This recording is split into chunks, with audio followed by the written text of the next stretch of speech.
right, so the next movie that you don't hate is Halloween Ends. So Halloween Ends came out last year, and technically is the fourth in the timeline from the 1978 classic Halloween.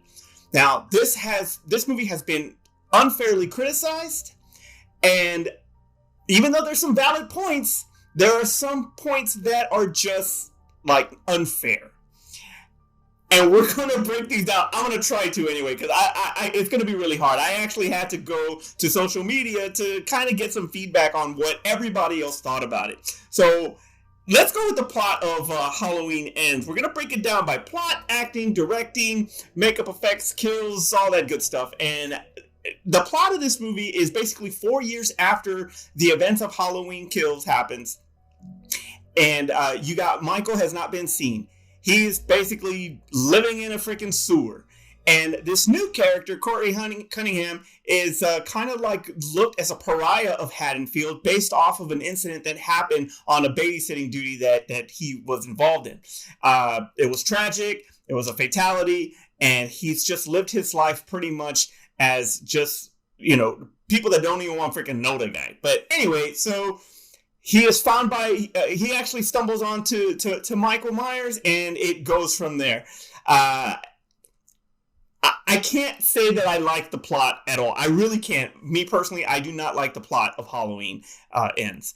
But I looked at Twitter, I looked at Instagram, I looked everywhere, and the overall feeling of it is it was really close, but no, you hate the plot of freaking Halloween Ends.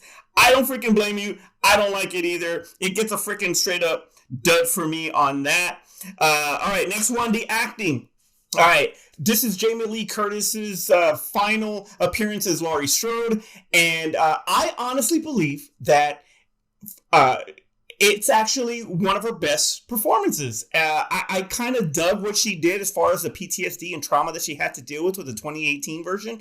I thought that performance was really intense. This one is a little bit more mellow, but I really liked how she played Laurie in finally letting go of vengeance, letting go of all of that guilt of what she did by losing her daughter and all of that stuff. The thing that I kind of was confused is she held on to a freaking grudge for losing her 3 friends for 40 years. She just lost actually her daughter, and she was over it in 4.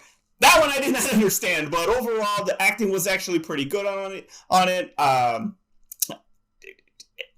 guy that played Corey Cunningham, sorry I don't remember your name, and I'm really good at names. That's usually Terrence that sucks at names, but I thought that he actually played that role pretty damn good too. So I'm actually gonna give it a like, and a lot of people would agree with me on that. So that is a like. Ding ding. Tie game. 1-1. Let's go for the third. Let's try this tiebreaker. Who's gonna go and get this one? All right, this is directing. As I said before, the plot sucked. There was a lot of the time jump. The 4-year time jump really hindered this movie. I've said that so many times. I don't like the time jump. I think that it really affected it. I think that it should have freaking just taken place on the same night for the Halloween Ends that week, that day ends, and that's the way it should have been, where there's that momentum going at the end of Halloween Kills, and you got the camera shot for shot, boom, Michael, boom, Laurie, boom, Michael, Laurie, but back and forth, like it is going to be a showdown, it just balls out crazy, nothing. Killed the momentum, went a whole different direction, and just, I hated that direction. So, yeah, a lot of people liked it, but, for the most part, hated it. 2-1 hate. Here we go.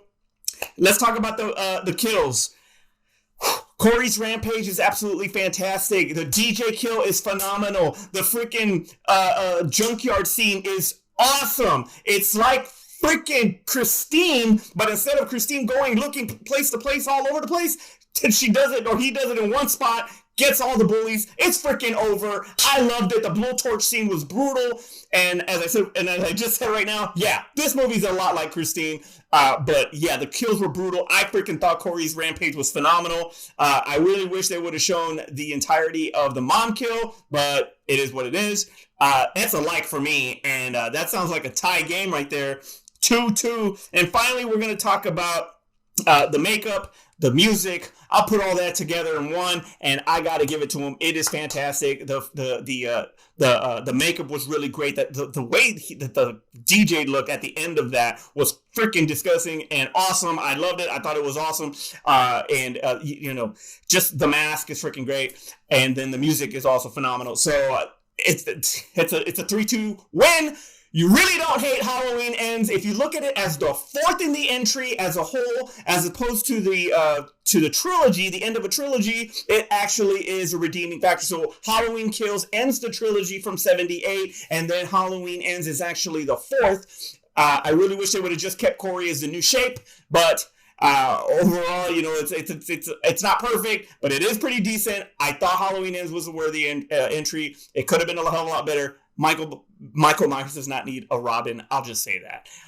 Tell me what you think. Leave it in the comment below. Do you hate Halloween Ends? Was it unfairly criticized? Leave it in the comment below.